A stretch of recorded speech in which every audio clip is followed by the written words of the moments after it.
ආයුබෝවන් සරණ ජ්‍යොතිෂ YouTube නාලිකාවත් එක්ක සම්බන්ධ වෙලා ඉන්න ඔයාලව ගොඩක් ආදරයෙන් පිළිගන්නවා. අපි බලමු හෙට දවසේ විස්තරය. 2026 පෙබරවාරි මාස 8 වන රවි දින ඉර උදාව පූර්ව භාග 6:29ට සිදුවන අතර ඉර බැසීම සිදුවන්නේ අපර භාග 6:21ටයි.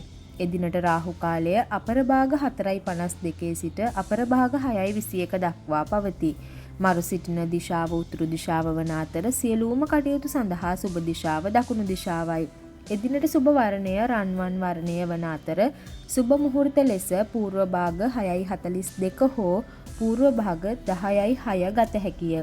හෙට දින ඔබ කරන කියන සෑම කටයුත්තක්ම සාර්ථක වෙන්න කියලා මා ප්‍රාර්ථනා කරනවා. මම ජ්‍යොතිර්වේදිනී චතුරි ප්‍රනාන්දු.